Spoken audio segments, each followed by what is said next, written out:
Okay, great. So, a very, very good evening to all of you. I hope you are at home and you are safe. And specifically in this lockdown period, guys, मैं खुद बहुत दिनों से ये चाह रही थी कि मैं आपसे इंटरेक्शन करूं बिकॉज कैसे होता है बहुत सी बार कि ये लॉकडाउन का जो सिचुएशन है, हालांकि हमारे सीए फेटर्निटी के लिए ये बिल्कुल भी ऐसा चीज नहीं है कि हम घर पे बैठ के पढ़ नहीं सकते etcetera. It's our normal schedule, right? तो द थिंग इज कि बहुत से लेकिन इन दिस पीरियड मुझे क्वेरीज आ रहे थे रिगार्डिंग ये लॉकडाउन की सिचुएशन है तो हमारा पढ़ाई कैसे होगा. बहुत स्टूडेंट्स ऐसे हैं जो पढ़ाई में स्टक हो रहे हैं इंस्पाइट कि आपकी पढ़ाई हो चुकी है.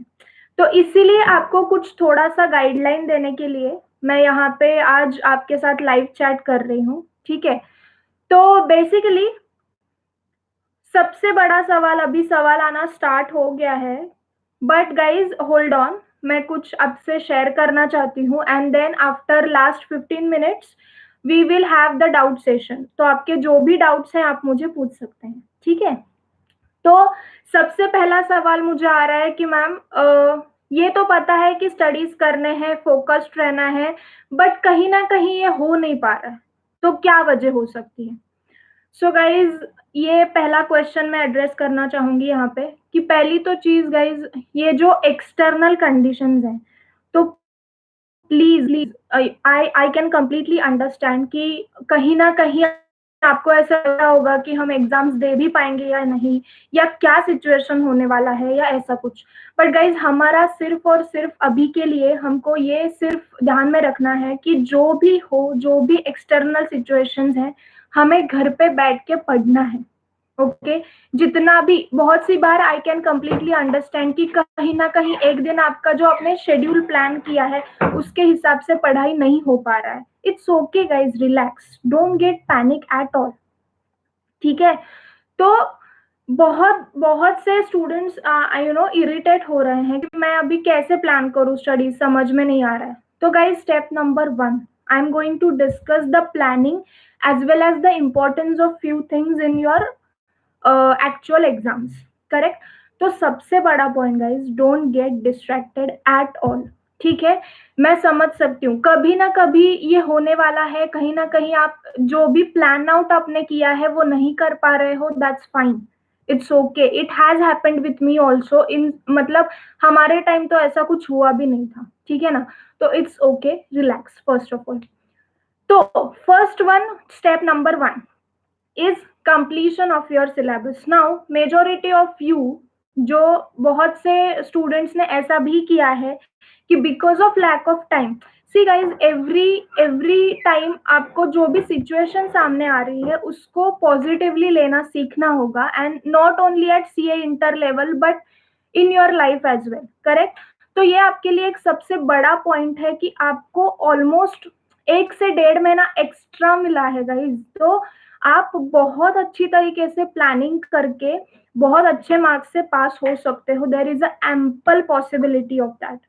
तो पहली चीज, और सबसे बड़ा पॉइंट ये भी है कि बहुत से अभी भी रूमर्स हैं कि शायद ही पोस्टपोन हो जाएगी, नवंबर 20 में ही होगा, एक्सेट्रा एक्सेट्रा. गाइस, ये अफवाह चीज बंद करो. ठीक है, जो भी होने वाला है, जो भी होगा, तो इससे we should be proud, donated a huge amount for this crisis. Okay, so we all are proud of that. तो पहली चीज, ये अफवाहों पे विश्वास रखना बंद करो. आपका जो काम है कि घर पे बैठ के पढ़ना है, अच्छे तरीके से पास होना है, अपने सिर्फ और सिर्फ यही करना चाहिए. करेक्ट. तो सबसे बड़ा and important point which I am going to discuss it right now is कि स्टेप नंबर 1, आपकी जो पढ़ाई रहती है, it is been divided into 3 to 4 parts. ठीक है, अगर आपने बोथ ग्रुप्स का फॉर्म ऑलरेडी भरा है और because of lack of time अगर आपने सिर्फ ग्रुप 1 पे स्विच किया है, तो you have the ample possibility to go for both the groups. अगर आप सिर्फ सिंगल ग्रुप प्रिपेयर कर रहे हो तो आपके पास और भी एक चांस है कि अगर आप सिर्फ पासिंग का सोच रहे थे, बहुत सी बार हमारा होता है ऐसा, because I have gone through that situation, I can completely understand. बहुत सी बार हम ये करते हैं कि इसमें 40, इसमें 50, इसमें 60 ऐसे लाएंगे, बस हो जाएगा. तो even if you are planning to give only single group, आपके पास बहुत अच्छा चॉइस है कि आप सारे सब्जेक्ट्स में अच्छे मार्क्स से पास हो सकते हो, ठीक है। तो ये दूसरी बात है। Now let me divide the entire conversation into few small chunks. Okay. मुझे ऐसा आ रहा है कि ma'am voice is not clear. Am I audible now? Can you hear मी?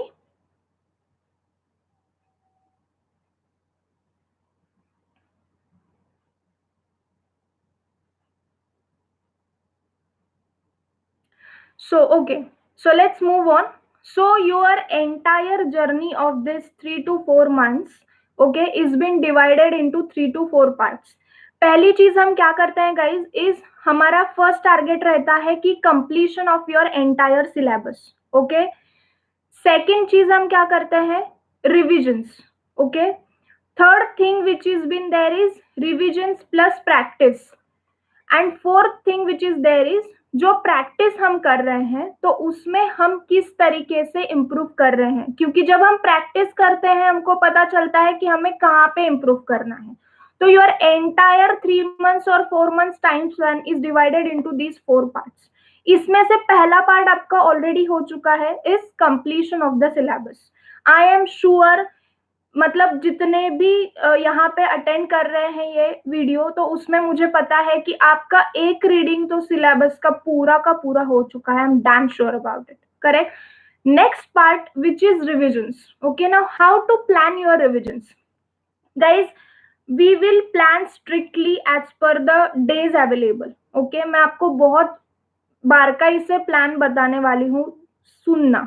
और अगर नोट पैड हो आपको आपके पास तो नोट डाउन कर लेना। तो एग्जैक्टली अगर हम कल से भी काउंट करें, ठीक है, तो अप्रैल के 12 दिन है अपने पास, ठीक है, फिर मई के 31 एंड जून के मैं 15 ही दिन पकड़ रही हूँ, ठीक है।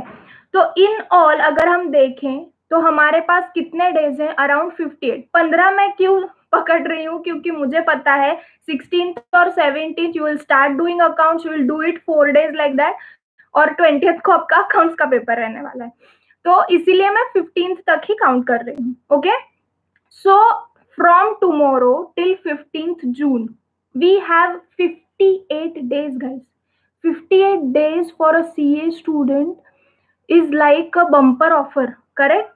58 डेज में ना नॉर्मल मतलब अगर मैंने कुछ पढ़ा भी नहीं होता, अगर मैं कल से स्टार्ट कर रही होती पढ़ाई, तो भी हमारा सिंगल ग्रुप बोथ ग्रुप्स देना आराम से पॉसिबल है। तो पहली तो चीज, please take it very positively. ये जो ग्रेस पीरियड आपको मिला है, take it very positively. So 58 days, if you are planning to give both the groups, then you have 7 days per subject approximately, correct, 7.5 days। then अगर आप सिर्फ single group दे रहे हो, आपके पास एक सब्जेक्ट के लिए 14 दिन है। 14 दिन guys, which is a huge span, correct. तो इसमें आप बहुत अच्छे से, बहुत रिलैक्स्ड माइंड से टाइम पास करके भी आपका रिविजन्स कंप्लीट कर सकते हो, प्रोवाइडेड आपका टाइम पास और पढ़ाई का रेशो रिवर्स नहीं होना चाहिए, ठीक है। 1 घंटा टाइम पास कर रहे हो तो 5 घंटे पढ़ना चाहिए। ओके, ये रेशो होना चाहिए आपका, ठीक है। इस वे में प्लान कर रहे हैं। For example if you are studying both the groups, okay, तो इसमें और ये जो शेड्यूल है ये स्पेसिफिकली फॉर मई के स्टूडेंट्स के लिए है। नवंबर के स्टूडेंट्स का मैं थोड़ी देर में आपको पूरा डिटेल प्लान देने वाली हूँ। तो इसमें रिविजन्स कैसे प्लान करने हैं आपको। For example if you are giving both the groups, you have 7 days per subject, ठीक है। तो आपको क्या करना है, if you are comfortable doing 2 to 3 subjects at a time, plan your revisions accordingly. Let's say I was the person who was comfortable doing 2 subjects in a day, because एक subject में ज्यादा दिन पढ़ नहीं पाती थी और 4 सब्जेक्ट मुझे हेवी हो जाते थे। So I was the person, I was comfortable doing 2 subjects. So I plan my schedule accordingly. It differs according to each and every student. Not necessary कि मैं जो बोल रही हूँ वही आपको एन मोमेंट में फॉलो करना है. I am just giving you the guideline. Okay. So the first thing, if you are comfortable doing 2 subjects, plan your revisions accordingly. इसमें एक चांस आपको बहुत अच्छा है गाइस कि बहुत से स्टूडेंट मैंने देखे हैं कि आप बहुत से टॉपिक्स ऑप्शन में डाल देते हो, तो बिल्कुल ऐसे नहीं करना है। Please, you have extra time, you can study that particular chapter and then you can appear for the exams. You never know guys कि एग्जाम्स में क्या आने वाला है, कौन से टॉपिक्स में क्या चेंजेस होंगे, क्या चीजें होंगी।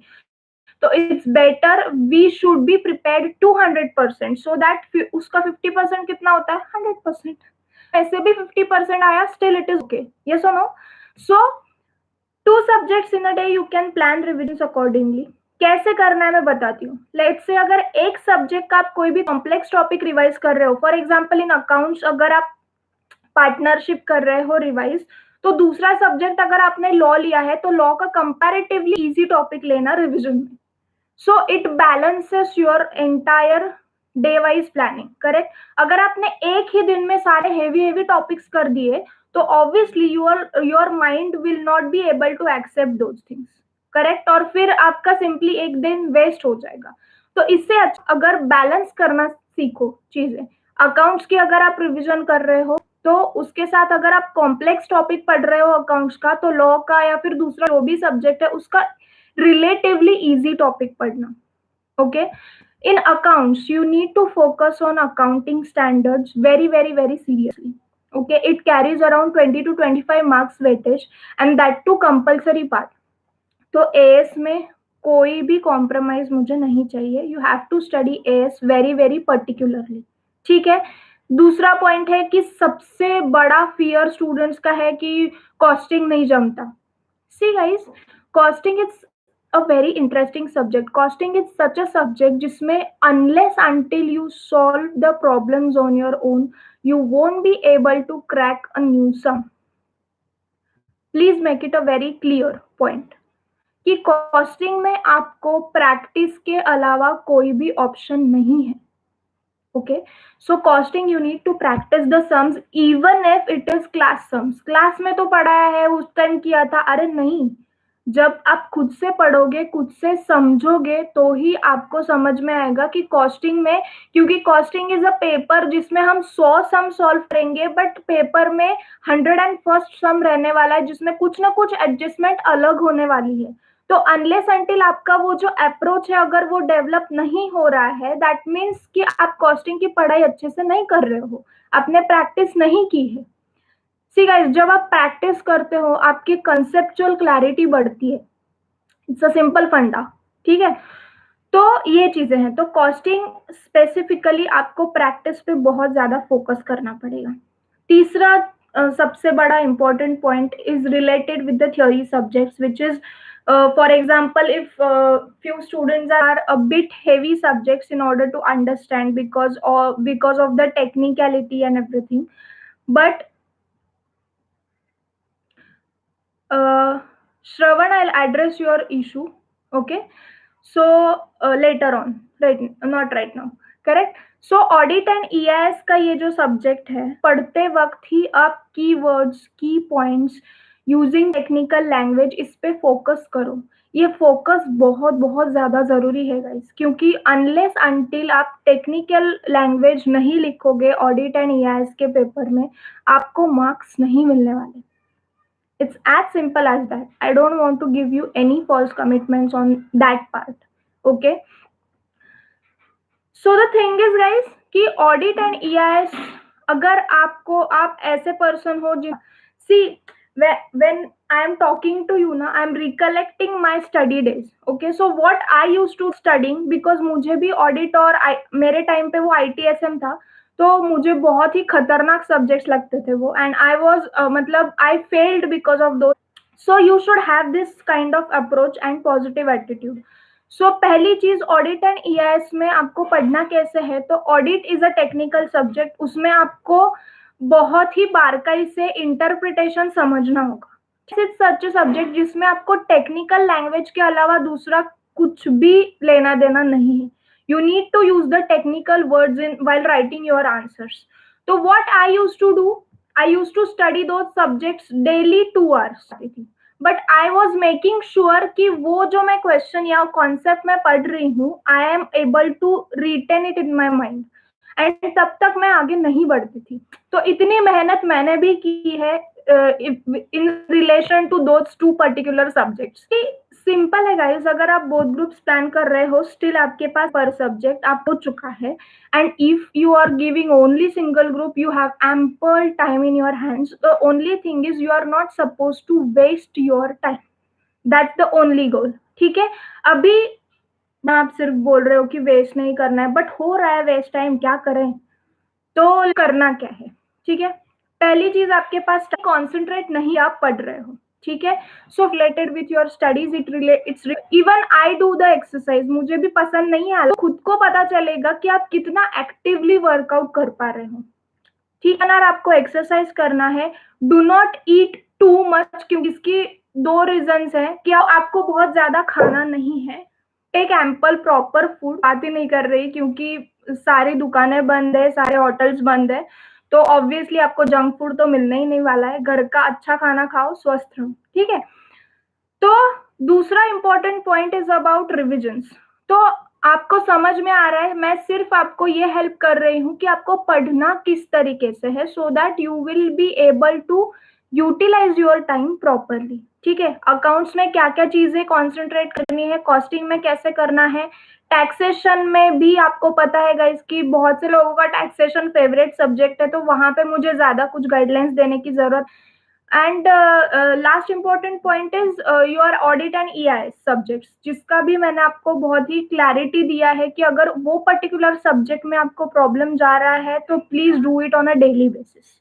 ओके, बात समझो आप, अगर आप ना सिर्फ 15-15 घंटे पढ़ रहे हो, सिर्फ पढ़ रहे हो, और आपको पढ़ते वक्त आपने कुछ गलत पढ़ा है, तो आपको कैसे पता चलेगा? अगर आप प्रैक्टिस नहीं करोगे तो आपको कैसे पता चल? सो फॉर एग्जाम्पल, मैं आपको बहुत ही सिंपल सा एग्जाम्पल देना चाहती हूँ। यू नो 2+2 = 4, ये एक्चुअल है, बट मैंने ना पढ़ते वक्त 2+2 = 5, 2+2 = 5, और मैंने ये 100 बार पढ़ा, ठीक है, एंड मैं एग्जाम में भी वही लिख के आई।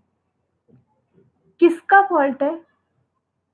ऑब्वियसली माई फॉल्ट, क्योंकि अगर यही चीज मैं बिफोर द एग्जाम्स अगर मैं प्रैक्टिस करती, ठीक है, तो मुझे समझ में आता, अरे यार नहीं, 2+2 4 होता है, 2+2 5 नहीं होता है। तो that's why the importance of practice guys, correct. और प्रैक्टिस कैसे करोगे आप? ठीक है, what is the best medium to practice? And in first exam itself, first attempt mein, their age who cleared the exams in first go, there are students who cleared the entire तो उनका आदर्श लेना चाहिए कि अगर वो कर सकते हैं तो why not me? Okay, so giving test series is no option. लिखोगे, ठीक है, उतना आप ज्यादा खुद को इवेल्युएट।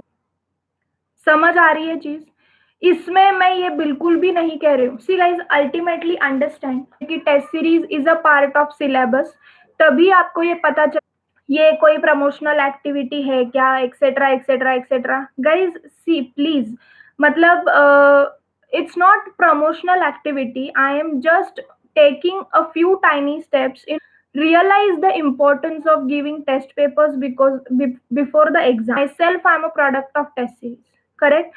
मैंने हद पेपर्स लिखे थे before exams, I use to give पर चैप्टर के बेसिस पे I use to give the papers, and then there was a notebook with me जिसमें मैं अपनी भाषा में, because I am a Maharashtrian, मी मराठीमध्ये लिहित होते की माझे हे मिस्टेक्स झालेत, few people won't understand, I'll repeat it, sir I have made this mistake, I am not supposed to repeat it।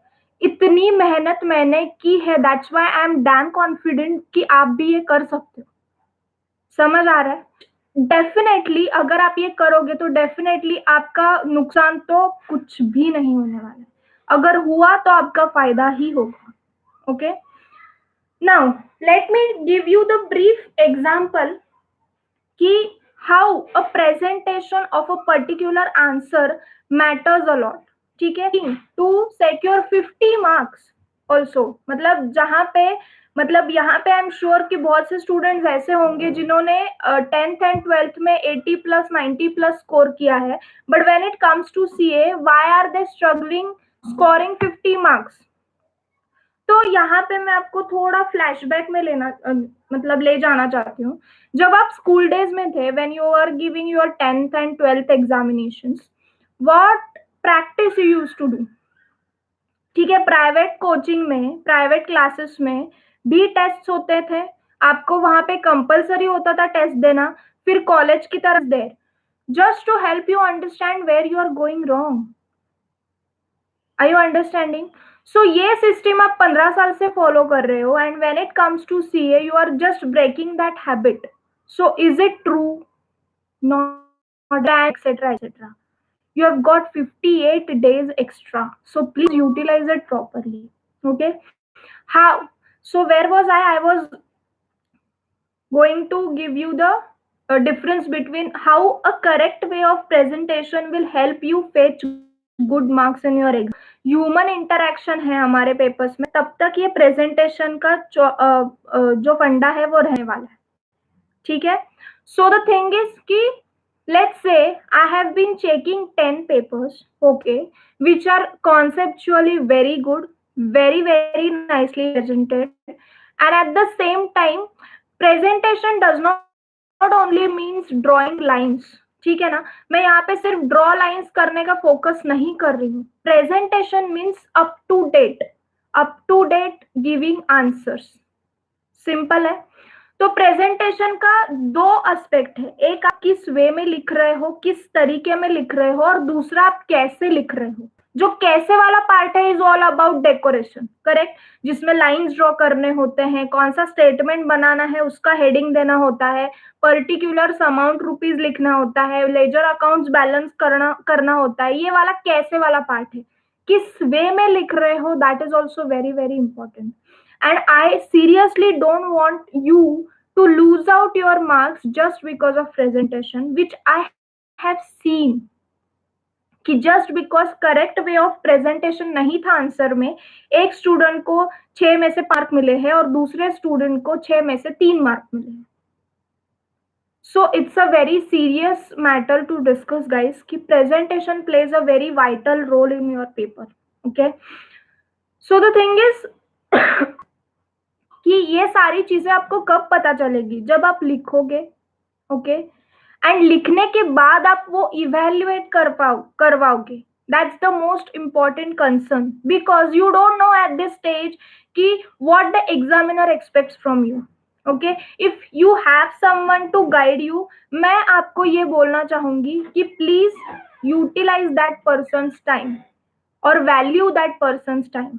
Okay, मैं आपको यहाँ पे कहीं पे भी ये नहीं बोलने वाली कि वो टेस्ट सीरीज ही ज्वाइन करो। Test, no doubt test series option नहीं है, आपको करनी ही है, but at the same time if you have सम,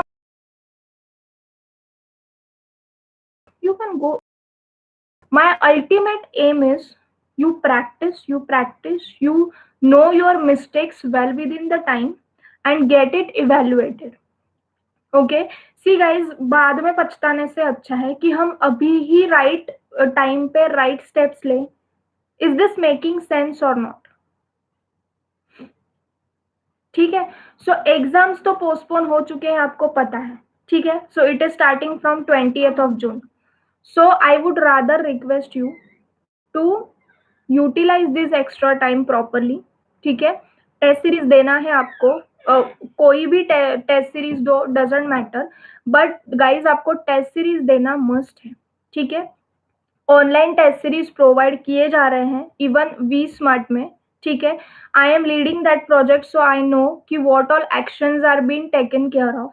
ठीक है, और इसमें देखो गाइज, इसमें ये नहीं है कि प्रेजेंटेशन आपको किस वे में करना है, ये भी मैं आपको थोड़ा सा ब्रीफ आउट कर देती हूँ, specifically in case of theory subjects and practical subjects, how it is going to help you. Okay, now in practical subjects, see, right from giving the proper name to the particular problem, or for example अगर आपने months guys, okay, सो ये सारी चीजें overcome करने के लिए test series देना is the best option. इससे क्या क्या फायदे होंगे? पहली चीज, आपको ये समझ में आएगा कि आप कितना पानी में हो। ओके, आपका कौन सा चैप्टर अच्छे से हुआ है, कौन से चैप्टर को आपको रिबैक जाना जाना पड़ेगा, रिकलेक्ट करना पड़ेगा, रिवाइज करना पड़ेगा। तीसरी important point which is very very very important is time management.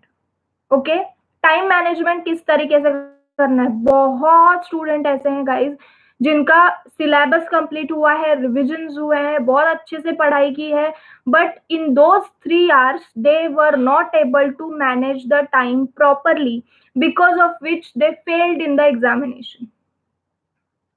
So you need to decide right now, correct?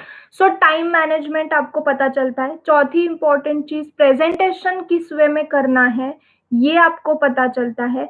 और पांचवी सबसे इंपॉर्टेंट चीज इज, मैं क्यों बोल रही हूँ लिखना इंपॉर्टेंट है, क्योंकि बहुत से क्वेरीज ये आ रहे हैं कि पढ़ाई नहीं हो रही है, प्लान्स नहीं बन रहे हैं, एक्सेट्रा एक्सेट्रा। ये कहीं ना कहीं आपने सोचा है ये क्यों हो रहा है? क्योंकि आपके स्टडी सजेशन इस portion wise, whether it is mock test series, but at least one paper you should write before you actually write the ICI paper.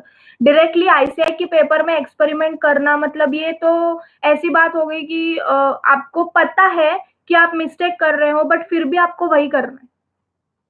ठीक है, और यहाँ पे बैठ के ये वीडियो में आपको सब कुछ मैं एक्सप्लेन कर सकती हूँ कि ये क्वेश्चन ऐसे लिखना चाहिए, वो क्वेश्चन वैसे लिखना चाहिए, इस क्वेश्चन का आंसर इस वे में चाहिए, इस क्वेश्चन का आंसर उस वे में चाहिए। But guys, I will give you the example over here. यहाँ पे बैठ के मैं आपको इंस्ट्रक्टर, मैं बहुत अच्छी स्विमिंग इंस्ट्रक्टर हूँ, ठीक है। यहाँ पे बैठ के मैं आपको right from your tiny moments कि हाथ कैसे फैलाने हैं, पैर कैसे मारने हैं, ये सब मैं आपको बता रही हूँ। बट जब तक आप करोगे नहीं, आपको कैसे समझेगा कि are you a good swimmer और नॉट? समझ आ रही है चीजें? तो मुझे यहाँ बैठ के बड़बड़ करने में कुछ नहीं, it's I love it, I love this job, so मैं कर सकती हूँ, but ultimately it should going to benefit you. और ये आपको कब बेनिफिट होगा? जब आप खुद बैठ के लिखोगे। समझ आ रहा है? तो यही मुझे कहना है कि ये एक्स्ट्रा टाइम है, ये अच्छे से चैनलाइज करो, अच्छे वे में पढ़ो। Very very important point is, please have a positive attitude and please trust yourself, believe in yourself, no one is going to do it for you. Okay, मैं यहाँ पे कितना भी चाहूँ, अगर मतलब मैं आपको मोटिवेट कर रही हूँ, मैं आपको मेरे खुद के एग्जाम्पल के बारे में बता रही हूँ, मेरे फेलियर के बारे में बता रही हूँ, but ultimately at the end of the day if you are under the impression मैं तो, मुझसे तो होने ही नहीं वाला, मैं तो कर ही नहीं सकता या कर ही नहीं सकती, तो it is not going to benefit you at all. So you need to have the positive attitude and positive mindset in order to crack this competitive level of examination. Okay, so guys, more or less I am done with my side specifically. And is there anyone who is giving November 2020 attempt, yeah, examinations? So if yes, please let me know so that I can go ahead and brief out about November 20 plans. Otherwise I'll cut off my conversation over here, because I have explained each and everything for the May 2020 exams. And now, if you guys have any questions, you can ask me.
Okay, so one student is asking me how to plan accounts and costing.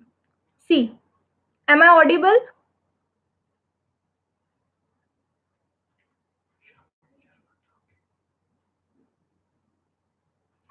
Komal, am I audible?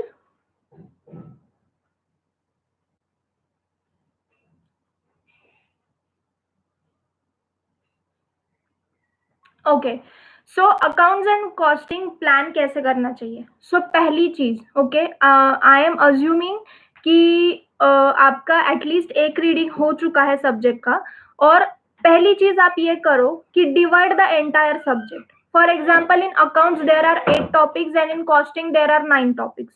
So please divide it according to the chapter wise format. ठीक है? और daily basis पे अगर आपको ये target है, अगर आपको ये टारगेट है कि 16 दिन में मुझे ये 2 सब्जेक्ट कंप्लीट करने हैं, तो आपको सिंपल सी बात है कि डेली बेसिस पे आपको 1 से 1.5 चैप्टर कंप्लीट करना पड़ेगा इफ इट इज रिविजन्स और राइटिंग प्रैक्टिस. सो उस वे में आप प्लान करो. कोमल, जिन्होंने भी ये क्वेरी पूछा है, आपको लिटरली ना पेन और पेपर लेके बैठना पड़ेगा और आपको ये करना पड़ेगा कि tomorrow is Saturday. Okay, so Saturday ko I'll be finishing, for example, I'm just giving you an example. So Saturday ko I'll be finishing profit prior incorporation and redemption chapter of accounts, and in costing I'll be finishing material and labor. So ऐसे daily targets बनाओ for those subjects, and see, in 16 days you will be able to cope up with the entire subject. Okay?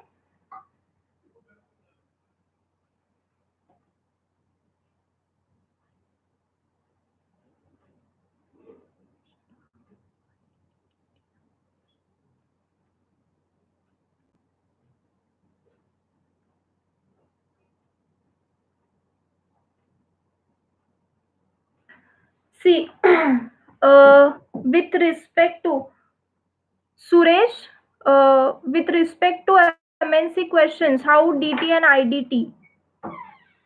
Sorry, I didn't get your question. What is it exactly?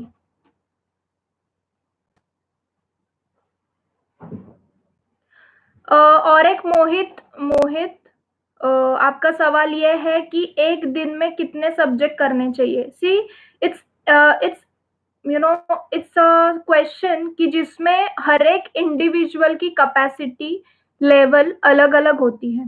तो if you are a kind of person कि आप 8 दिन अगर एक subject करोगे, आपको वो अच्छे से जमेगा, तो फॉलो दैट शेड्यूल. अगर आप ऐसे पर्सन हो कि आपको 2 या 3 सब्जेक्ट करने से राहत मिलती है, तो follow that schedule. But I it's my personal request, do not do more than 3 subjects in a day. Guys, do not do more than 3 subjects in a day.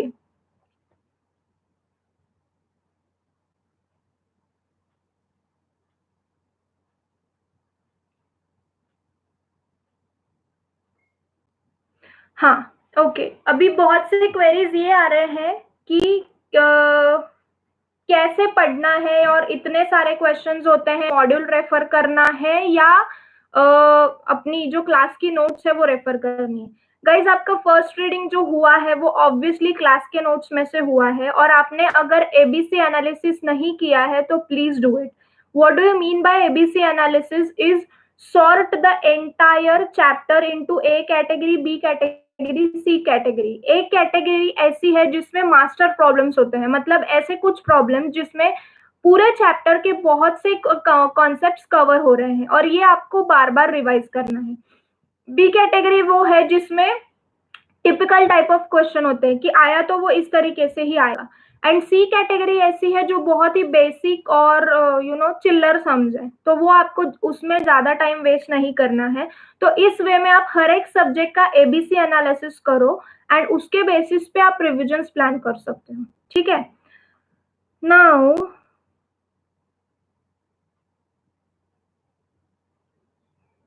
Vikram, Vikram का जो क्वेश्चन है वो है कि how to score in accounts because accounts is my weak subject.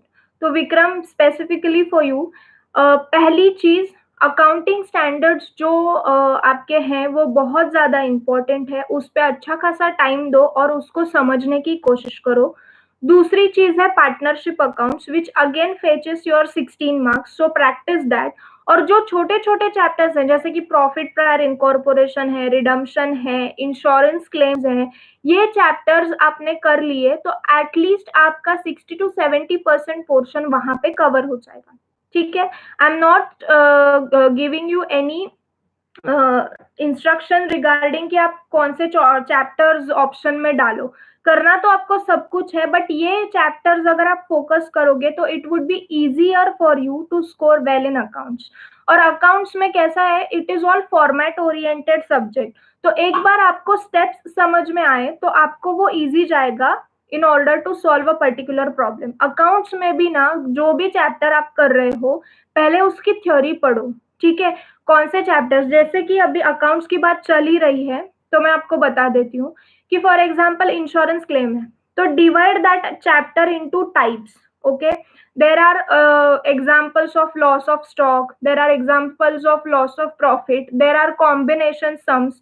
तो ऐसे ना पूरे चैप्टर को डिवाइड करो। डिवाइड करने के बाद लॉस ऑफ स्टॉक में पर्टिकुलर कौन से टिपिकल वाले एडजस्टमेंट्स है, लॉस ऑफ प्रॉफिट में कौन से है, ये पहले पढ़ो and then solve the sums. You will realise the difference कि आपको वो ज्यादा अच्छे से समझ में आ रहा है। ठीक है? तो इस वे में आप अकाउंट्स कर सकते हो।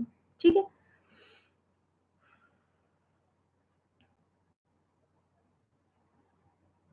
ओके, सो सुरेश का क्वेश्चन ये था कि एमसीक्यूज का कैसे है। ये बहुत अच्छा क्वेश्चन आपने पूछा है। सी गाइज, एमसीक्यू वाले जो सब्जेक्ट्स हैं which is law, taxation, audit and EIS, you can say it is bit risky because अगर आपको सब्जेक्ट का थरो नॉलेज नहीं है तो आप एमसीक्यू में अच्छे मार्क्स नहीं सिक्योर कर पाओगे। और अगर आपने अच्छे से पढ़ा है, कॉन्सेप्चुअली समझा है, MCQ will be a bonus for you. Okay, so जितना ज्यादा आप एमसीक्यू की प्रैक्टिस करोगे उतना अच्छा है, क्योंकि वो 30 में से एटलीस्ट अगर आपने 22 मार्क्स सिक्योर कर लिए तो टेक्निकली डिस्क्रिप्टिव में से आपको सिर्फ 25 टू 30 मार्क्स लाने हैं, which is very much possible. Okay, so MCQ आप इस तरीके से पढ़ सकते हो। On some days I am productive, on some days I'm having zero productivity, how to manage that? तो अमित, आपके लिए मैं ये कहना चाहूंगी कि ये जो आप फेस कर रहे हो कि on few particular dates you are up to the schedule and few particular dates you are not, it's okay, it happens with each and everything, each and every student. But ये unproductivity का ratio अगर ज्यादा हो रहा है तो कहीं ना कहीं you need to vouch yourself कि आप वो दिन में क्या क्या चीजें कर रहे हो। ठीक है? इसके लिए बेस्ट एग्जाम्पल ये है कि फॉर एग्जाम्पल अगर आप एक एक घंटे या 2 घंटे बैठ के पढ़ रहे हो और 2 घंटे के बाद आपको रियलाइज हो रहा है कि मेरा कंसंट्रेशन ही नहीं बैठ रहा है, तो please for 15 minutes just close down your books and do whatever you want, whatever is your hobby.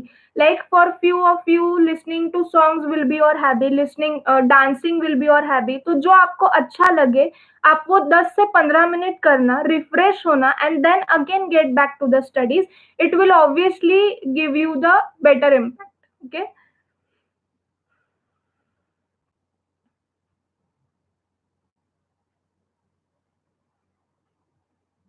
Now again Mohit मुझे पूछ रहे हैं कि इनिशियली हम जो पढ़ रहे हैं we are tend to forget this after 10 days. Guys, see, that's why I am focusing in this video only about revisions and writing practice.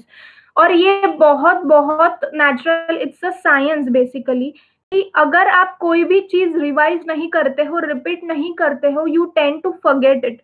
Now मैं अगर आपको रैंडमली अभी पूछूं कि कल दोपहर में आपने क्या खाना खाया था, how many of you will remember that thing? Hardly few. Okay, so it's a science.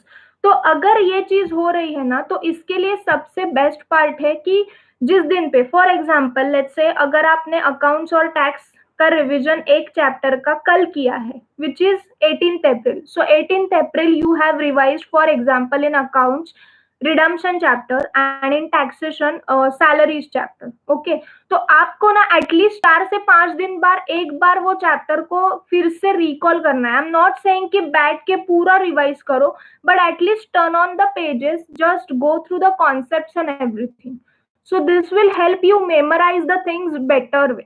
Okay.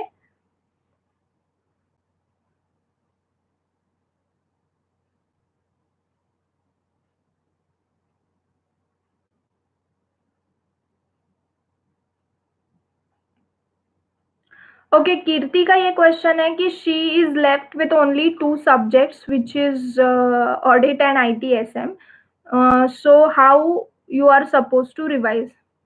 सी कीर्ति, मैं आपको सिर्फ स्पेसिफिकली आपको ये सजेशन देना चाहूंगी, या फिर जो भी जिनका सिर्फ 2 सब्जेक्ट्स बचा है and they are having exams in June, तो आपको ये करना है कि हर एक सब्जेक्ट जो IT and ITSM and audit है, तो उसका जो हर एक टॉपिक है उसके आप खुद के हैंड रिटन नोट्स बनाओ। इसके 2 फायदे होंगे। देखो, पहली चीज, आपका इंटरेस्ट बरकरार रहेगा। आप खुद के handwritten of yourself and you can just vouch it and then give exams with flying colors, right?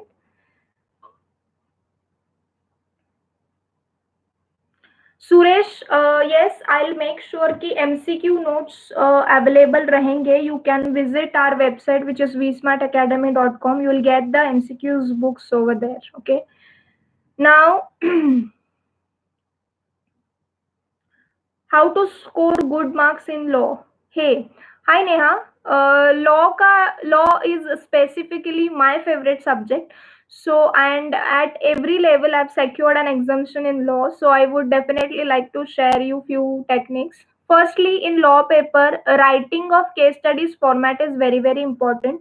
You need to write case studies in a particular form, which is provision, explanation, and conclusion.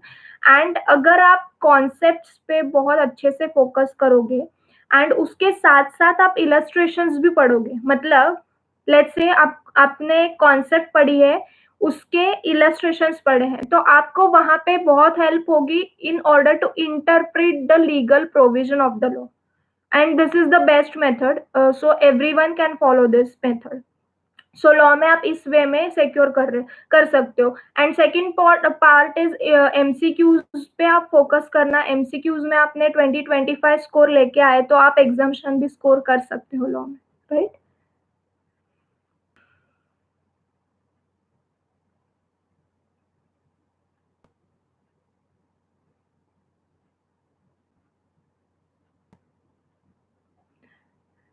तृष्णा, I must say कि ये जो आपने point बोला है, this is very funny, but at the same time I can completely understand कि you know, because I am also enjoying this Ramayan and Mahabharat episodes, but guys I am done with my CA and I have lot to do work. But आपके study life में हमको थोड़े से sacrifices करने होते हैं, ठीक है? So it's just the part of small sacrifice, and once your exams are done, you can, you know, just sit and on you know, because of the internet you can see entire episodes of Mahabharat, so just don't be distracted and concentrate on your studies, right?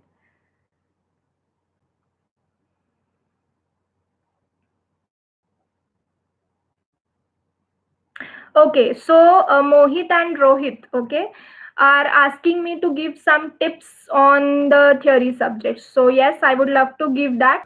Firstly, in theory subjects आपको ये चीज समझ के चलनी है कि आपको full marks बहुत रेयरली मिलेंगे, कि फुल ऑन फुल स्कोर करना is really difficult, specially in case of law. In audit and EIS और आईटीएसएम स्टिल अगर आपके हेडर्स हैं, आपने कंटेंट लिखा है, तो देर इज अ चांस कि आप फुल मार्क्स सिक्योर कर सकते हो, but not in case of law. So आपको ये चीज समझनी है कि आपको एमसीक्यूज अच्छे से प्रिपेयर करने हैं। दूसरी चीज, अमेंडमेंट्स, बिकॉज मई जून ये जो अटेम्प्ट है, इसमें अमेंडमेंट्स पे बहुत ज्यादा फोकस करना होता है आपको, तो do the amendments very properly. And third important point is way of writing the answer, मतलब लॉ में अगर आप लिख रहे हो तो few technical legal language is required to be presented in law, okay?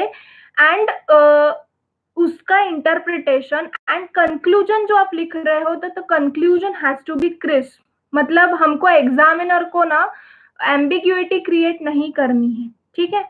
तो इस वे में आप कर सकते हो। और ऑडिट और ईआईएस का जैसे मैंने बोला कि try to retain the words, and अगर लॉ में अगर स्पेसिफिक प्रोविजन आपको समझ में रही नहीं आ रही है तो try to read it twice और thrice.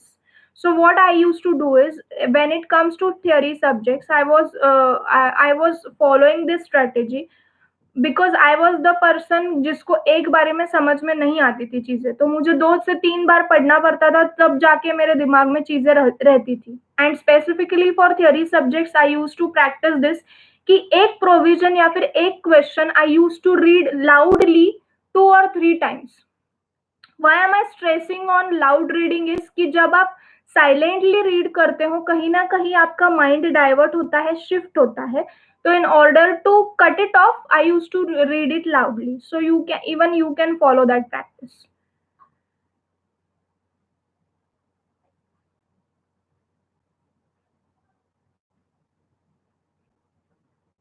So guys, now is the time to leave, and I hope कि ये जो हमारा चैट हुआ है इससे आपको एटलीस्ट ये समझ में आया है कि you should not be distracted, importance of writing practice and importance of giving test series. So I just hope कि आप all subjects बहुत अच्छे तरीके से प्रिपेयर करना, बहुत अच्छे तरीके से उसको समझना, एंड आपके पास टाइम है तो आप अच्छे से राइटिंग प्रैक्टिस करना. In even matlab in the description box I will be giving the link of the test series. Okay, so please do join test series. Please help me to understand your problems, your weak areas, and give me the chance to improve your quality of writing and everything. सो यहाँ पे मैं admission की link आपको provide कर रही हूँ, जरूर test series को टेस्ट करना, ठीक है. And it will be a great opportunity for me कि आपके जो भी छोटे छोटे इश्यूज हैं मैं वो सॉर्ट आउट कर पाऊँ. Okay, so one last query I would like to answer over here, संज्ञा त्रिपाठी. ओके, सो अगर आपका अटेम्प्ट नवंबर 20 में है तो मैं पहले तो आपको ये कहना चाहूंगी कि जितना जल्दी आप लेक्चर्स अच्छे से कंप्लीट करोगे उतना अच्छा है, बिकॉज उतना ज्यादा टाइम आपको रिविजन्स के लिए मिलेगा. तो first you need to complete your lectures properly. And one more important point for November 20 students की जो लेक्चर्स अभी देख रहे हैं, please make sure at least 15 minutes आप सेल्फ रिविजन करो जो लेक्चर्स आपने देखे हैं उसकी. ओके, सो ये है.